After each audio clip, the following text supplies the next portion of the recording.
ప్రభుత్వ పాల ప్యాకెట్లు ప్రైవేట్ దుకాణాల్లో విక్రయం. పత్తిపాడు మండలంలో వివిధ గ్రామాలలో ప్రభుత్వ పాల ప్యాకెట్లు విక్రయిస్తున్న చోద్యం చూస్తున్న అధికారులు. పత్తిపాడు మండలంలో వివిధ గ్రామాల్లో కిరాణా షాపులలో అంగన్వాడీ పాల ప్యాకెట్ల అమ్మకాలు యథేచ్ఛగా విక్రయాలు జరుగుతున్న అంగన్వాడీ కేంద్రాలను తనిఖీ చేయని ఐసిడిఎస్ అధికారులు. రౌతుపాలెం గ్రామాల్లో కిరాణా కొట్టులలో అంగన్వాడీ పిల్లలకు ఇచ్చే పోషకాహార పాల ప్యాకెట్లు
పాలు ప్యాకెట్లు ఉన్నాయి. 10 మంది ఒక 5 కట్టలు టీ పెట్టాలి.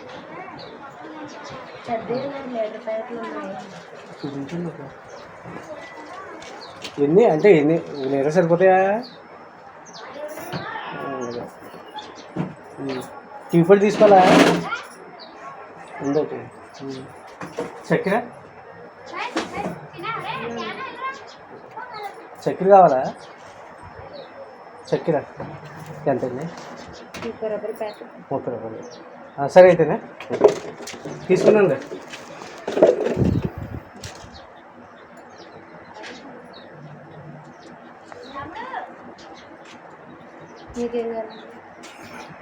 నానేంది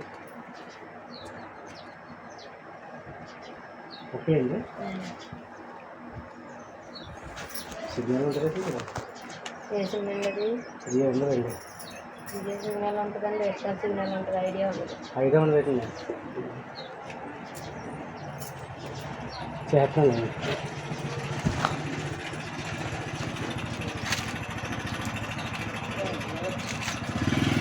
చేసేదండి.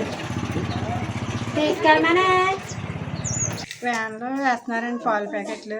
వేసినప్పుడు నేను చూసానండి. చూసిన తర్వాత వెళ్ళేటప్పుడు ఆఫ్ చేశానండి. ఆఫ్ చేస్తే మేము రాజబొమ్మింగి రంపచోడవరం పెట్టుకెళ్తున్నాం ఈ పాలు అనేసి అన్నారండి. అర్ధరాత్రి గంటలు రంపచోడవరాన్ని ఎవరు వేయించుకుంటారో, మేము అయితే పాలు వేయించుకోము, అలాగే సెలవు రోజున కూడా పాలు వేయించుకోము, మీకు అర్ధరాత్రి గంటల పాలు ఎవరు వేయించుకుంటున్నారంటే నీకు పనేటి నీకు వేసాను కదా అని ఆటో ఎక్కేసాడండి. గుద్దించేస్తాను అన్నాడండి. అలా గుద్దిందామో గుద్దించాను. నేను ఆటోకి అడ్డుగా నిలబెడితే నేను పీ కొట్టుకుని గెంటేసి తోసాడండి. ఇంకప్పుడు మేడం గారు వాళ్ళ ఇంటి దగ్గరే దించమనమ్మ పాలు, ఎక్కడైతే వేసారో అక్కడే దించేయమను అంటే మళ్ళీ వాళ్ళ ఇంటి దగ్గరే దించమని. మాకు ఇక్కడ సప్లై చేసే అతను కొయ్య లక్ష్మణ్ అండి. నేను పట్టుకున్న అతను కూడా కొయ్య లక్ష్మణ్ అండి. నేను పట్టుకున్న వ్యాన్ అయితే మాత్రం రౌతుపాలెం కోమటైన నాగేశ్వరరావు గారిదండి ఆ వ్యాను.